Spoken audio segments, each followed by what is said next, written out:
And we are back with more on News Talk Saga 960. So very glad that you could join us on this edition of the Mark Petroni Show.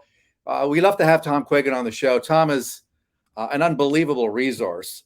Here's a guy who's a published author of a book named Submission, and we're going to go into a little bit of that when I bring him into the show.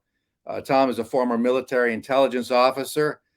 He's a former intelligence contractor for the Royal Canadian Mounted Police and a court-appointed expert on jihadist terrorism. I mentioned that book. It's Submission, The Danger of Political Islam to Canada. So this is a serious guy with a lot of background, a very serious background. And that's why he's such a joy bringing in to the Mark Petroni Show. Welcome once again, Tom, and really appreciate you starting the year off with us. Good morning, Mark. Always good to join you on Saga 960 Radio. And what a great thing to bring in like at the start of the year so we can kind of look ahead. We're looking backwards at what just took place. I think a lot of people are still trying to make sense of just what a crazy year it was. But I want to run through a number of different topics that are on your mind. You've been writing about it. You've got the Quiggin Report, of course, which is a terrific podcast. You can certainly mention to our listeners about how they can access that content. But you wanted to talk about a number of subjects, including the loss of rights. The loss of rights will continue with the pandemic being the primary reason. So here it is, the stripping away of our rights and freedoms and privileges, for that matter, as the government loves to remind gun owners. We don't have a Second Amendment up here, by the way. And so you see this as an ongoing trend in 2022, correct? I think the loss of rights is probably the biggest story of 2021, even though it doesn't get covered all that much by the mainstream press. And unfortunately, I think that loss of rights is going to carry right on into 2022. We've seen stuff like warrantless searches in Canada. The police can arbitrarily enter your house if they think you've got, too many people having Christmas dinner or something like that. No search warrant required, no nothing. Health Canada came out and they kind of got caught and had to admit that they were tracking 33 million different personal electronic devices in Canada to see where people were going. But of course, the government says, don't worry, we're not invading your privacy. We're just tracking everywhere you're going every moment. Which to me sounds like an absolute violation of your privacy. And of course, now they're putting on a contract. They want to make this thing permanent. And of course, they remind you it's about your health. It's for your safety. So every time I see a government saying it's about your health or it's about protecting you, that's a red flag. They're coming after you. Now, one of the things I think that will be interesting, though, 2022 will start with more travel restrictions. Biden's on about, maybe there should be vaccine mandates on domestic airplanes and vaccine mandates for nurses in hospitals and all that kind of stuff. But I think as the year goes on and as this pandemic panic finally fades away, what we're going to see is a transition to climate lockdown sort of stuff, climate restrictions. We've already seen the terms are already out there. They're already being used. We're going to see limits put on travel, not because of the pandemic, but because of, burning fuel. We're going to see personal consumption issues, the kind of vehicle you're allowed to buy, the type of heating source you're going to be forced to use for your home, the type of appliances you can use, all that sort of stuff. We're going to start seeing more and more of that as the government tries to enter every aspect of your life every day. And of course, large corporations aren't much help. There's already one credit card out there being pushed by the World Economic Forum that says, hey, it'll be a carbon tracking credit card. So if you travel too much or you buy too much red meat, your card will stop working until such time your credits catch up again, and then you can go back to buying stuff. The loss of rights is significant. It's ongoing. It's going to transition into the next year, and I think it's going to get worse before it gets better unless a lot of people really start getting upset, Mark. Yeah, there's so much there to unpack. You go right back to that story about the tracking of 33 million cell phones. And the government is justifying it, saying, well, we're not tracking you individually, Tom. Oh, no, you don't have to worry. We don't know about what you do personally. We're just tracking where general people are headed.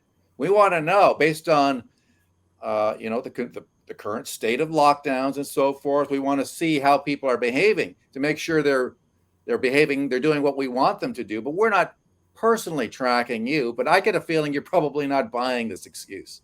No, in fact, I mean, it's ironic here in the province of Ontario, they came out with the Ontario tracking app, to show that you've been double vaccinated or soon to be triple vaccinated. And for those of you who are curious, there's actually 8 slots on the Ontario tracking app. So it's good for up to 8 shots of the vaccine. Not that that should concern you. But immediately after it came out, people started noticing they were getting texts with these weird things about you should send money this and you should do that and whatever. And people were saying, why am I getting these texts? Where is this coming from? And sure enough, 2 of the contractors hired by the province of Ontario to make this wonderful app had set it up in such a way they could sell the information out the back door. So, the province says, oh, trust us, everything's fine. But their own contractors were using this thing as an entryway to get into online fraud.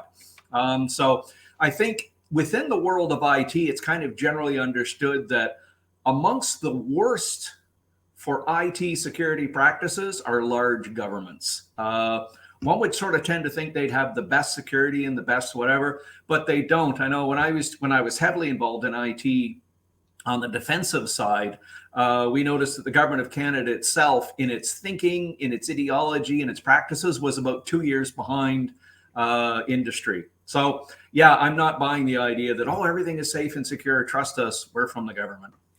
Yeah, and I think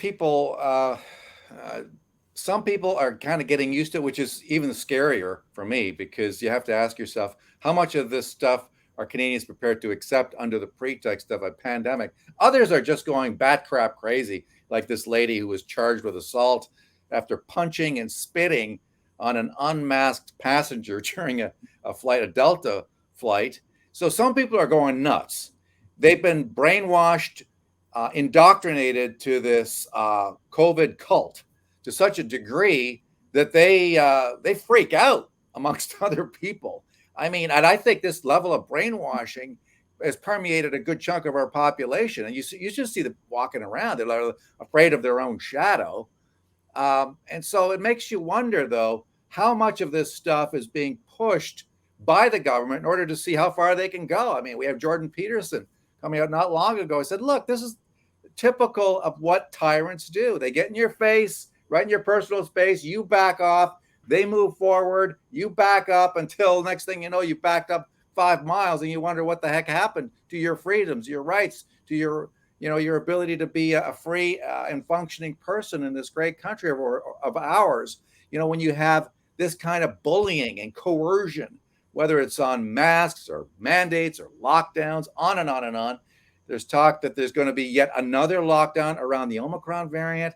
Are people, in your view, Canadians, are they going to push back in 2022 to the degree that they're going to send the government a strong message and say, we're not going to go along with this? No, thanks. The buck stops here with us immediately. Back the hell off. Do you see that coming in 2022?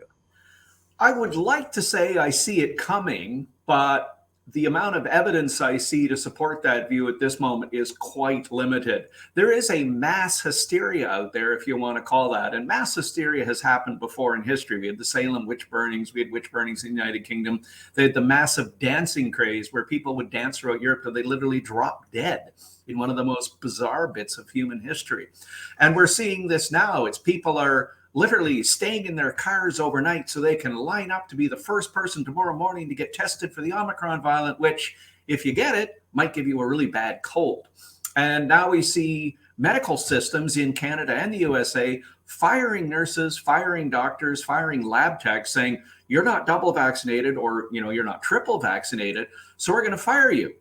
But we now see provincial systems in Canada saying, well, if you're double vaccinated and you test positive anyway for coronavirus, you can still work. So you're like, hang on just a second, this is insanity. So if I test negative for COVID-19, I can't work in a hospital because I haven't been double vaccinated. But if I'm double vaccinated and I test positive anyway, and I'm asymptomatic, well, it's okay, you can still work here. And it's just like, this is insanity by any measure. So here's a kind of a funny story. Years and years ago, I went to Mexico. I went to Chichen Itza, and it was one of the centers of Aztec civilization. And I was fascinated by this. I never knew much about the Aztecs, but they built pyramids. They built libraries. They had a knowledge of the cosmos that was absolutely stunning. They could predict comets hundreds of years into the past, thousands of years into the futures. These guys were doing math like crazy, stuff we couldn't even touch, and most folks wouldn't even understand now. But the kid that was showing us around was a descendant of an Aztec, and he was pretty proud of this, and he was studying this stuff at university. And he also showed us images drawn on the inner walls of the temple of what were presumed to be priests, to use the term broadly, like a religious figure, a leadership figure, holding up the heart of a youth they had just chopped up to give the heart to the eagle so the eagle could fly away with the heart. And you think, how could a society as logical and as powerful and as capable of the Aztecs sit around and chop up their own children so they could feed their hearts to eagles? And then I look at our own society right now, and I see a horrible story on Twitter there a few months ago. A woman took her child, 12 years old, in so she could be one of the first to go to the Pfizer test and have the Pfizer vaccine tested on her 12-year-old child. And now, of course, the kid's in a wheelchair, probably will be for life, permanently damaged. And I sit there and I go, who in their right mind would trust a large corporation, especially a pharmacy company, especially Pfizer, which has had multiple convictions and lost multiple lawsuits for this kind of thing? Who would trust them with a 12-year-old child on a child who's not at any risk anyway? Like, this young child was not at any risk. So you kind of sit there and say, we make fun of people in the past that were sacrificing their youth for, throwing them into volcanoes or chopping their hearts out to feed them to eagles and stuff like this. But yet here we see people now lining up so they can get their 5-year-old double vaxxed with a vaccine which isn't even necessary, because a normally healthy child is not getting this thing. They're not dying from it. So yeah, there is a kind of mass hysteria. It has kind of been spread throughout the society. And at the moment, I don't see a lot of signs of it stopping. Now, there's a lot of resistance building. People are pointing out and saying, how come the NHL is canceling games when all their players are double vaxxed? How come these soccer players keep dropping dead on the field when they're young, healthy, and double vaxxed? So the opposition is there. It is building. In the US, I'm reasonably optimistic you might see something mid-year. Canada, I'm less certain we're going to see a big pushback, Mark. Well, we're seeing pushback by the likes of Dr. Fauci, who says that these mandates, including, by the way, you mentioned it off the top of the interview, this talk about requiring vaccination for anybody flying domestically in the United States. And then Fauci just came out on ABC in an interview and said, well, yeah, we're doing this to push vaccines. So it's not about health, it's about pushing vaccines. Well, to him, maybe it's one and the same. But let's listen a little bit to Dr. Fauci talking to ABC News. Let me ask you about something else from the president's interview with David. David asked about the lack of a vaccine requirement for air travel. There is no vaccine requirement for domestic air travel in the United States. And when the president was asked, should there be one, he said that his team has said it's not necessary at this point. Do you agree with that there shouldn't be a vaccine requirement for domestic air travel? Well, it depends on what you want to use it for. I mean, vaccine requirements for people coming in from other countries is to prevent newly infected people from getting into the country. A vaccine requirement for a person getting on the plane is just another level of getting people to have a mechanism that would spur them to get vaccinated. It's just another pressure tactic. And by the way, you still have a situation at the border, which I'm sure you're aware of, Tom, where you've got thousands of people. Generally, we're talking economic migrants coming up across the Rio Grande, in from Mexico, and from all over the world. And they're not being tested as they cross the border. I don't know what the hell's going on here. Why do they have to test air travelers in? And yet you've got thousands, tens of thousands of people who've crossed the border into the United States, across the southern border, and they haven't been tested at all. Yeah, same thing happening in Canada. We've got people coming in through Roxham Road, Canada upped its immigration totals last year, more than doubled them from the normal level to 400,000. And in a lot of cases, folks are coming in not being tested, not being screened, nothing. So, I mean, if this pandemic was truly that deadly, if this was like a 1918, 1919 kind of pandemic where you actually bled out through your mouth, you bled out through your eyes, and you died in a day to a day and a half or 2 days. I mean, if it was a really deadly thing like that, we'd actually be enforcing these rules. The other thing I think is fascinating, there they are saying, there's Dr. Fauci saying, well, we should have mandates for people coming into the country because they might be, bringing in a new infection, whatever. Well, when Donald Trump suggested doing that as president and he wanted to block China, he was viciously attacked for being a racist. Now I notice when the Omicron was supposed to be coming from South Africa and folks started saying we need to block South Africa, everybody's, oh, that's a great idea, let's do it. And you're kind of like, wow, if I was black in America right now, I think I might feel really bad about that one. You can't be racist against Chinese people. They should be allowed to fly into America no matter what. But if you're a black fellow from South Africa, we're not letting you in because you're unclean. It's just like, oh my God. I mean, it's just the overt racism that sort of leaked into the discussion here proves kind of one of my main points. When people ask me, is the coronavirus dangerous? I say, yeah, it's killed science and it's killed democracy. It's very serious. So yeah, that's kind of where we're at on that. It's not great, and hopefully enough people are going to start getting angry, and some of the corporations like the airlines, the fuel companies, the hotel people, the restaurant people might finally get angry enough where they put their foot down and tell the government to get stuffed. But anyway, we'll see, Mark. It's going to be a most interesting year. But for January and February, I'd say, the word lockdown, mandate, restriction, booster shot, those are going to be the terms that dominate the headlines. Got to take a quick time out. Can you stick around for one more segment, Tom? Certainly can, Mark. Because one is never enough with Tom Quiggin. We're going to take a quick time out, commercial break. Back with more on the News Talk Saga 960 and the Mark Petrone Show after this.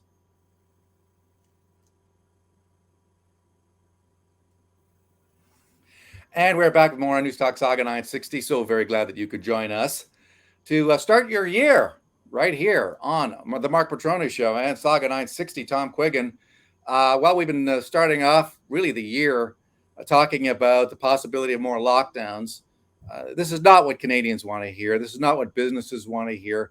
And you can't help but wonder if there's an ulterior motive here somewhere, especially when you consider the facts, the science, Tom, that the Omicron variant really has caused very few, if any, deaths that we know of.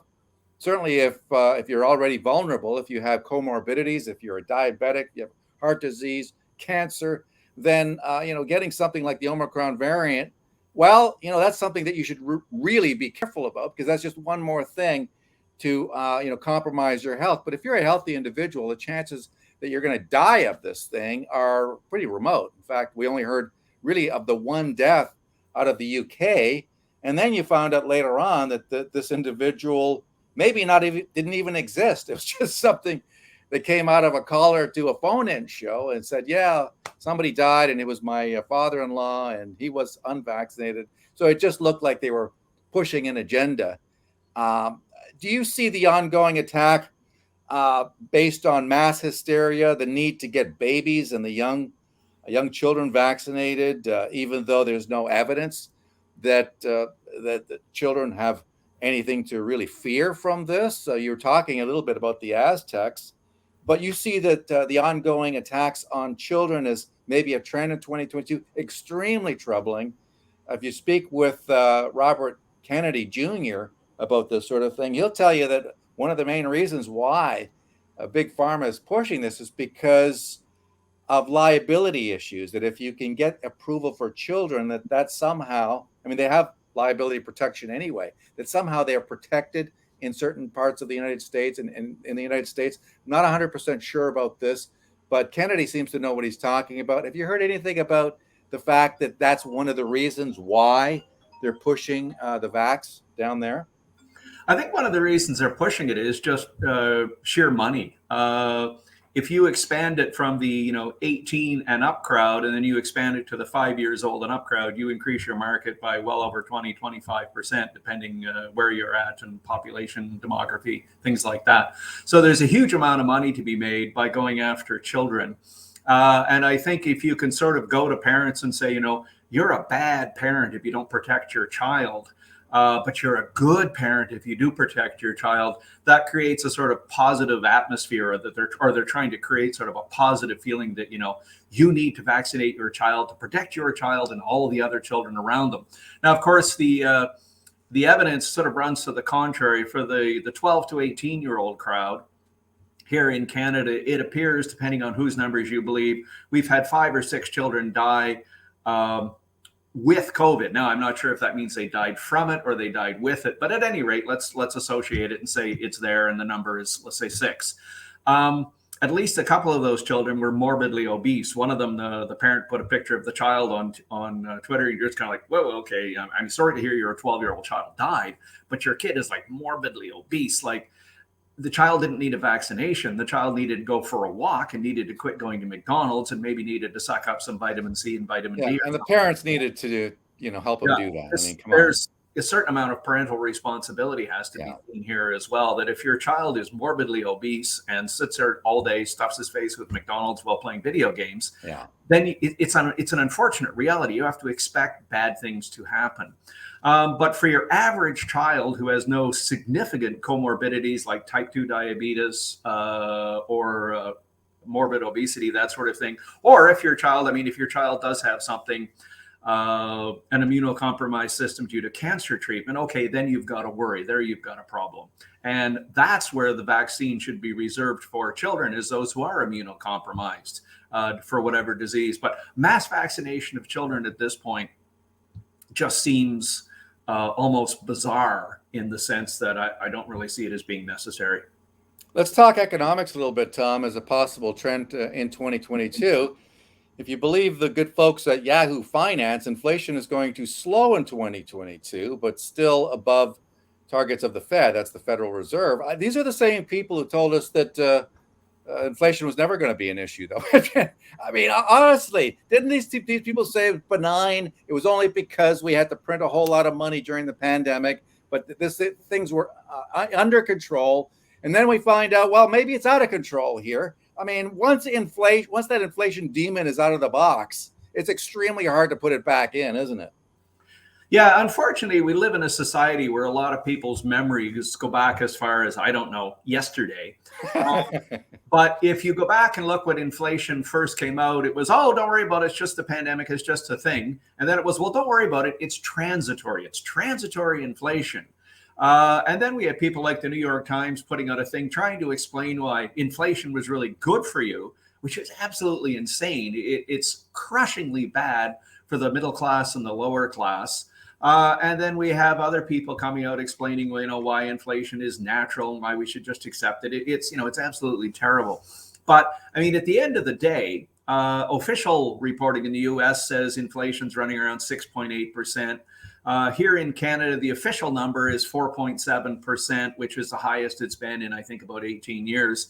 However, I think most people in their daily lives are probably finding out it's a little more significant than that. So, for instance, Ontario Hydro just put rates up for homeowners 14.7%, which is like well above 4.7%. So, if you use electricity in your house, then, your inflation there just went up 14%. If you buy meat or if you buy food of any sort, you're seeing inflation is out there. The other thing that's driving inflation right now, and we're not supposed to talk about it, is greenwashing.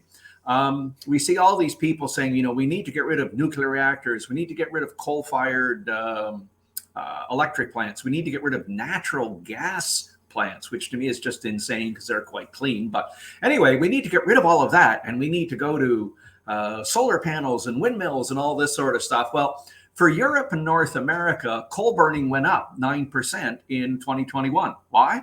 Because we got rid of a bunch of power plants. And guess what? It still gets cold in the winter. It still gets dark at night. People still want to use it, so they're going to get it somehow.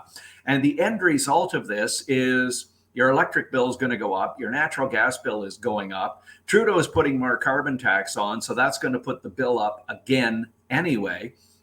And we're increasingly being told, well, you know, windmills and solar panels are good, but we need big batteries so they still work at night. We can, you know, make power during the day and then use it at night. Well, guess what? They're lithium and nickel batteries, which are wonderfully expensive. And these systems are crushingly expensive. So, you know, you kind of look at it and say, based on massive printing of money by the government, based on massive deficits by almost all of our government, and looking at a deliberate green-induced set of policies to change how we produce our energy to a much more expensive pattern, the short answer is inflation went up in 2021 and it will continue to go up in 2022. How much is a fool's game to guess it, but whatever it is, it'll be well over Fed targets. It'll be well over Bank of Canada targets. That's already baked into the equation, Mark. Yeah. And here's a story. Here's how the energy crisis turns into hunger and then war. This is kind of a scary scenario for 2022. This guy is talking about the very thing that you just discussed, which is an increase in things like, you know, the price of food. And he's talking about a food crisis.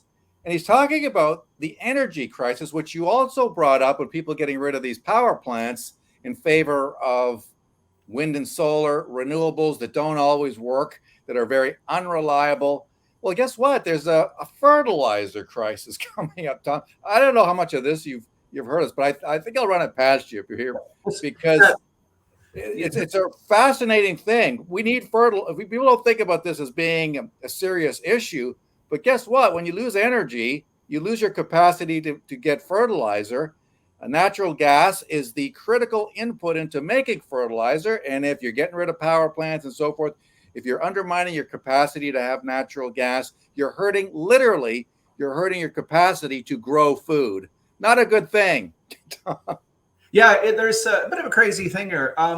If you go into a grocery store and you buy a bag of flour, a potato, or a hunk of beef or whatever, I mean, you have to pay for it. Fair enough. Now, the question is, where are the costs in all of that? So two of the biggest costs for a farmer, if you're buying a bag of potatoes or a bag of carrots or something, are fertilizer, which is urea-based, which is created through natural gas, through the conversion of natural gas into urea into fertilizer. And the price of natural gas, for instance, in Europe right now, I haven't even checked the last couple of days, but it's up 300%, 400% for next day usage, just staggeringly expensive. And a couple of major fertilizer companies have just shut off their plants and said it's crazy. We can't continue to run at these costs.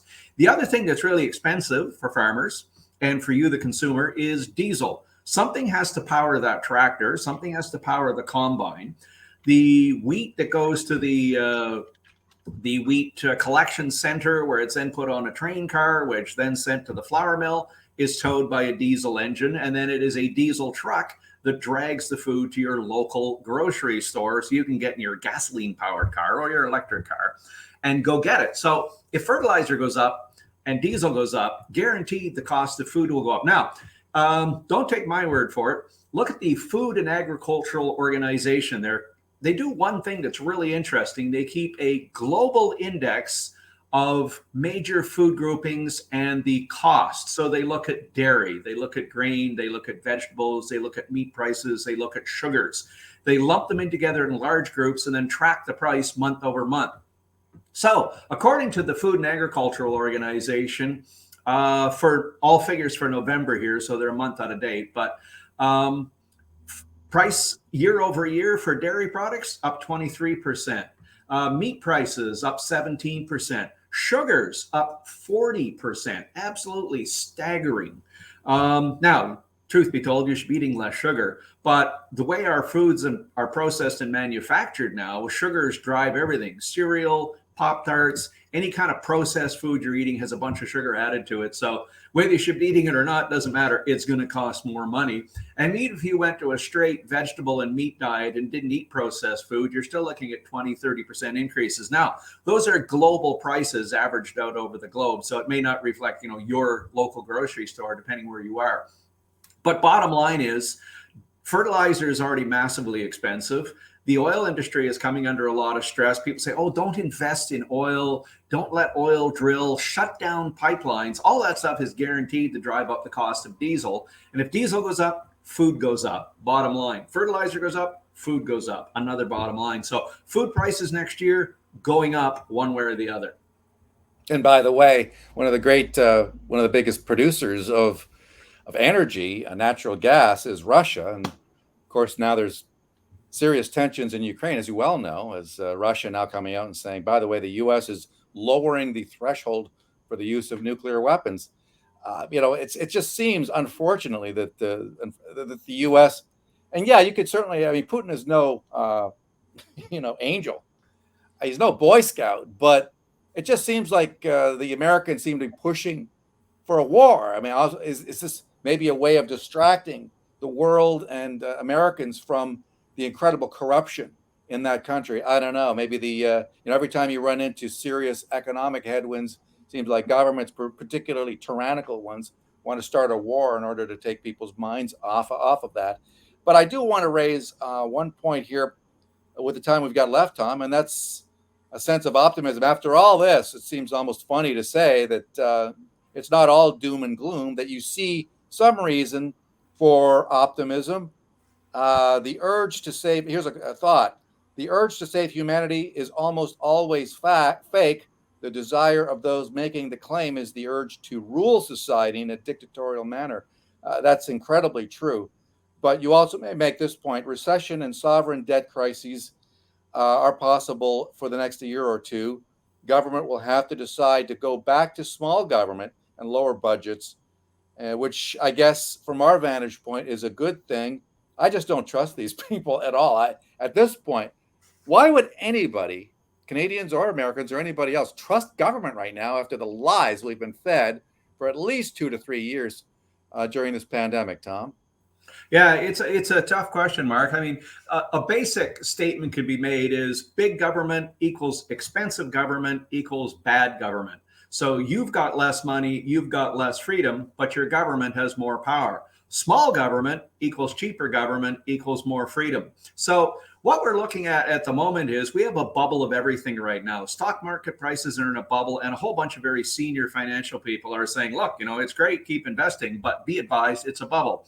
Real estate has gone into bubble territory here in America and in Canada at an incredible level. Bonds are in an absolutely strange position, and assets of all sorts just seem to be bubblicious at the moment. Combined with that, we've got government spending money like it's going out of style. There's the Democrats in the U.S. I don't even follow. They want $1.9 trillion. They want $2.4 trillion. People used to get upset over $1 billion. Now they're barely even fighting over $1 trillion. It's just unrealistic. So bottom line is we're going to wind up with another recession because we always do. They come every 10 or 12 years, and we're probably lining up for a good one. The next recession is going to be bad. It's going to be worse in 2008. It's going to be worse in 1999. It's going to be worse in 1987 or whatever. My sort of optimistic take on this is if we get into a sovereign debt crisis where the folks who buy government bonds and who lend government money just look at them and say, we're not lending you money anymore because you're a bad risk. That means government will be forced to cut spending. And hopefully the spending cuts will be towards useless eaters, welfare, that sort of stuff. And government may hopefully be forced to go back into the process of governing, i.e. how to allocate scarce resources to supply basic infrastructure, roads, highways, airports, ports, railways, that kind of stuff. In other words, get government back into the business of defense, borders, that sort of stuff, and get government the hell out of our lives, get them out of every social aspect. Anytime anybody's got a social problem now, oh, it's the fault of the government needs to spend X billions to fix it. Well, we sort of have to change that and say, no, if you've got a social problem, you've got whatever, well, your solution is to get into the game, be a part of the game, and move ahead, progress. Not just sit there and say it's the government's responsibility to give Group X another $40 billion, which we just saw with the natives in Canada. So I'm optimistic if we get into another recession and it's really bad, hopefully people will go after government and say government needs to get back to the business of government, not social engineering. Unfortunately, given the World Economic Forum, given Trudeau, given Biden, given God Save Us All, Kamala Harris, we may find ourselves where governments will use that opportunity to seize total and final power. So whatever it is, it's going to be interesting. Looking optimistically, 2022 won't be boring at any rate. We can say that. And it's up to the people ultimately. You get the tyranny that you're prepared to tolerate, and let's hope that Canadians wake up in 2022. What say you? Last word, Tom. Okay, well, thanks, Mark. Hope you have a happy new year, and we'll see where this all goes. After all that. Well, you know what? I look forward to our chats throughout 2022 because we're going to need intelligent, smart people like yourself to make sense of it all. How can people consume the Quiggin Report and your other content? Well, if you go to Amazon, you can see the two books. The one that is a factual book, which is Submission, The Danger of Political Islam to Canada. There's also another book there under my name, Tom Quiggin, New Order of Fear. It's a fictional look at where the Great Reset is going. It's sort of a warning to people to say, if you're listening to where Trudeau's taking us, where Biden is taking us, where Boris Johnson and the European Union are taking us, here's a fictional look at how this could go wrong and how it could be quite terrible. For the Quiggin Report podcast, it's on Stitcher, it's on SoundCloud, it's on iTunes, it's on all the usual podcast platforms, so you can look for it in most of those. Tom Quiggin joining us on Saga 960, and that's it for this edition of the show. Appreciate you tuning in. Let's do it again tomorrow. Be strong, be safe. We'll see you then. Bye-bye for now.